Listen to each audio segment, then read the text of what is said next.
உங்கள் சத்யாவில் இப்பொழுது ஆடி அதிரடி தள்ளுபடி.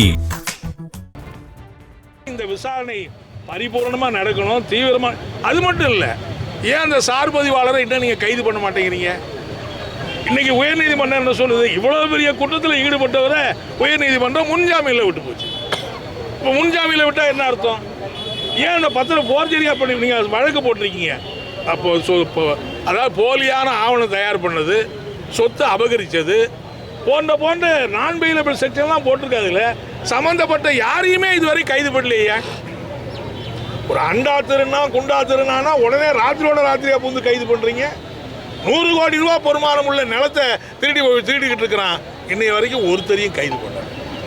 எனவே இதெல்லாம் ஒரு பொதுமக்களுக்கு நியாயமான விசாரணை முழுமையாக நடக்குமா? உண்மையிலேயே அந்த நிலம் மீட்டு முருகப்பெருமானுக்கு பாதுகாக்கப்படுமா என்கிற கேள்வி எழுகிறது. எனவே தாவேகா தமிழக அரசு இதில் கொஞ்சம் கூட ஊசலாட்டம் இல்லாமல் முறையான நடவடிக்கை எடுத்து சம்பந்தப்பட்டவர்களை கைது செய்து, இது என்ன வரணும்னா, இதுக்கு மேலே தமிழ்நாட்டில் எங்கேயுமே இந்த மாதிரி நில மோசடிகளோ மோசடி பத்திரப்பதிவுகளோ நடப்பக்கூடாது என்பதற்கு ஒரு பாடமாக அமைகிற முறையில் நடவடிக்கை எடுக்க வேண்டும் என்று நான் கேட்டுக்கிறேன்.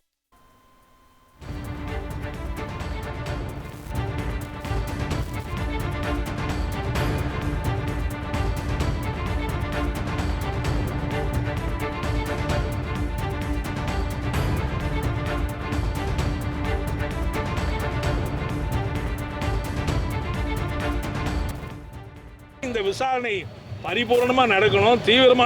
அது மட்டும் இல்ல, ஏன் அந்த சார் பதிவாளரை இன்னும் நீங்க கைது பண்ண மாட்டேங்கிறீங்க? இன்னைக்கு உயர்நீதிமன்றம் என்ன சொல்லுது? இவ்வளவு பெரிய குற்றத்தில் ஈடுபட்டவரை உயர்நீதிமன்றம் முன்ஜாமீனில் விட்டு போச்சு. இப்போ முன்ஜாமீனில் விட்டா என்ன அர்த்தம்? ஏன் அந்த பத்திரம் போர்ஜரியா பண்ணி நீங்க வழக்கு போட்டிருக்கீங்க? அப்போ அதாவது போலியான ஆவணம் தயார் பண்ணது, சொத்து அபகரிச்சது போன்ற நான் பெயிலபிள் செக்ஷன்லாம் போட்டிருக்காதுல்ல. சம்பந்தப்பட்ட யாரையுமே இதுவரை கைது பண்ணலையே. ஒரு அண்டா திருநா குண்டா திருநானா உடனே ராத்திரியோட ராத்திரியா புந்து கைது பண்றீங்க. 100 கோடி ரூபாய் பெருமானம் உள்ள நிலத்தை திருடிக்கிட்டு இருக்கிறான். இன்னைய வரைக்கும் ஒருத்தரையும் கைது பண்ண. எனவே இதெல்லாம் ஒரு பொதுமக்களுக்கு நியாயமான விசாரணை முழுமையாக நடக்குமா? உண்மையிலேயே அந்த நிலம் மீட்டு முருகப்பெருமானுக்கு பாதுகாக்கப்படுமா என்கிற கேள்வி எழுகிறது. எனவே தாவேகா தமிழக அரசு இதில் கொஞ்சம் கூட ஊசலாட்டம் இல்லாமல் முறையான நடவடிக்கை எடுத்து சம்பந்தப்பட்டவர்களை கைது செய்து, இது என்ன வரணும்னா, இதுக்கு மேலே தமிழ்நாட்டில் எங்கேயுமே இந்த மாதிரி நில மோசடிகளோ மோசடி பத்திரப்பதிவுகளோ நடப்பக்கூடாது என்பதற்கு ஒரு பாடமாக அமைகிற முறையில் நடவடிக்கை எடுக்க வேண்டும் என்று நான் கேட்டுக்கிறேன்.